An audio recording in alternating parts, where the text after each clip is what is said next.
I'm Amy Goodman with Juan Gonzalez. We turn now to Nevada, where a drug manufacturer has filed suit in an attempt to stop an execution slated for tonight. The drug company Alvogen, which makes the sedative midazolam, filed a complaint in Nevada's Clark County on Tuesday, citing that the Nevada Department of Corrections illegally obtained the drug for use in the execution of convicted murderer Scott Dozier.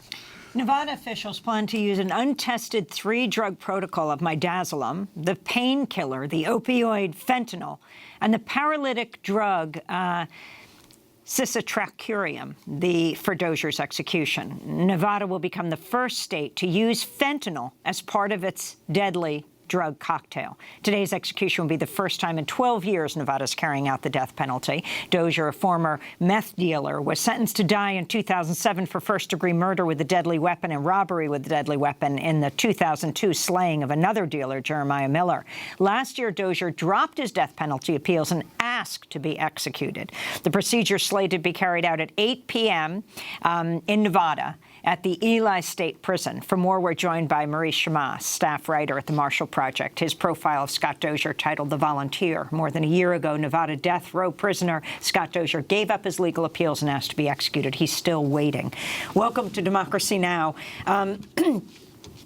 Talk about this case. First, talk about the man who's going to die tonight, who says he wants to die, the volunteer he's called, and these drugs that are going to be used on him. Sure. It's sort of a strange situation and kind of a confluence of factors. Scott Dozier has been on death row for many years for this murder in Las Vegas about a decade ago, and he decided a couple of years ago that he didn't want to fight his appeals anymore, that he would rather be dead than spend the rest of his life in the conditions of death row. He's very open about that. He's very sort of articulate about his reasons.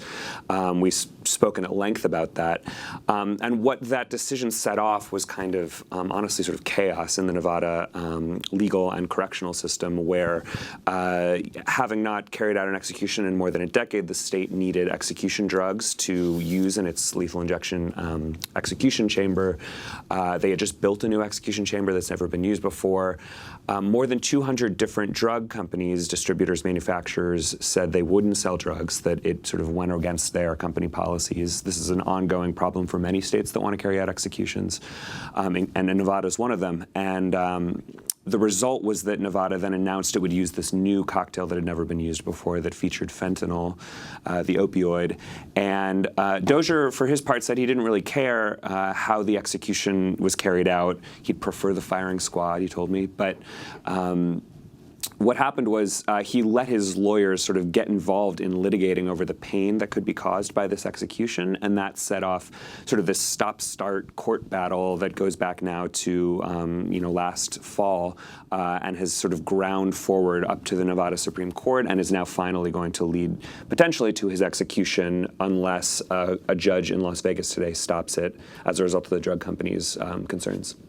Yeah, you mentioned your interview with him. I want to go to a clip from the Marshall Project short video on Scott Dozier, speaking about why he gave up his legal appeals.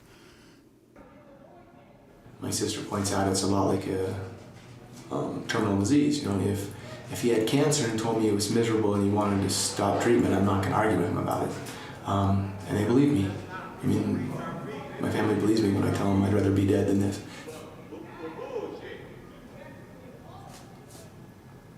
Not only do I love my brother and sister dearly, but I like them too. In and of themselves, each of them is amazing, cool people. So there's no, there are very few people who I regularly spend time with. My sister is low-key hilarious. My brother's just one of the sweetest guys in the world. You know what I'm saying? It's, I don't know if I can talk about it further without getting emotional, but yes, we are very close. Love them dearly, dearly, dearly. Brothers had a real tough time with it. No one thinks it's a stellar idea by any stretch, but they all understand. I don't want to reveal,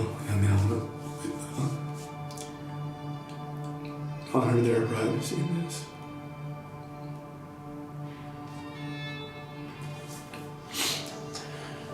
Oh, yeah, I'm very close to them.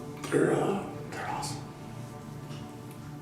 That was Scott Dozier in an interview. I wanted to ask you, you mentioned several states have the same problem of they effectively have not used the death penalty, even though it's still on the books. Right. And so that these volunteers become the main way to the executions to go forward. That's right. There's multiple states in which almost all or all of the people who've been executed over the last 20, 30 years have been these volunteers who give up their appeals. There are a lot of defense attorneys who protest this and say, you know, we as a society have an interest in fair cases and fair appeals happening. We shouldn't let people sort of carry out what's effectively a kind of state-assisted suicide through our death penalty, right? We'll be watching to see how the Supreme Court deals with this. You know, Justice Anthony Kennedy, who departed recently, is departing soon, has been a key voice in sort of restricting the use of the death penalty. It's hard to know where Kavanaugh will land, but overall, the court seems to be sort of interested. Or if he lands in the Supreme Court. That's true. Yeah, he might not. It might be someone else. It might be, you know. But the sort of, by and large, it seems like the Supreme Court is moving in a direction of allowing executions to go forward. They have overwhelmingly sort of said, you know, states can try whatever they want. There isn't a lot of restriction in that domain. And the midazolam manufacturer is suing for their drug not to be used in the cocktail? That's right. Honestly, if there's one thing stopping executions in states like Nevada, it's these drug companies who don't want their drugs used, and that's what is happening today. The drug company Alvogen, which makes midazolam, the sedative in the cocktail, is accusing Nevada of getting the drug in an illegal way by subterfuge was the phrase they used. And what's subterfuge? Subterfuge, like sort of lying to the distributor of the drug, right, about how it was going to be used, and now is saying that the execution shouldn't go forward because this is an illegal use of their product. You were writing a book on the death penalty. Yeah. The significance of this case and the overall fight against the death penalty in the last 20 seconds we have. Sure. The significance of this case is that it really, I think, marks a bit of a bellwether for whether states that for many years had seemed to be moving in a direction away from the death penalty, you know, less executions, less death sentences, are going to maybe start things up again. And we'll be watching to see whether states like Nevada, Nebraska, others sort of try to mark a new chapter of using the death penalty more often. Maurice Chammah, we want to thank you for being with us. Staff writer at the Marshall Project. His profile on Scott Dozier headlined, "The Volunteer." More than a year ago, Nevada death row prisoner Scott Dozier gave up his legal appeals and asked to be executed. He's still waiting. We'll link to that at democracynow.org. Also, Democracy Now! Is currently accepting applications for full-time news producer position here in New York. Go to democracynow.org to learn more how you can apply today. Democracy Now! Produced by Mike Burke, Renee Feltz, Nirmin Sheikh, Carla Wills, Laura Gottesdiener, Sam Alcoff, John Hamilton, Robbie Karen, Honey Massoud, Trina Nadura, Nat Needham, Libby Rainey. I'm Amy Goodman with Juan Gonzalez. Thanks so much for joining us.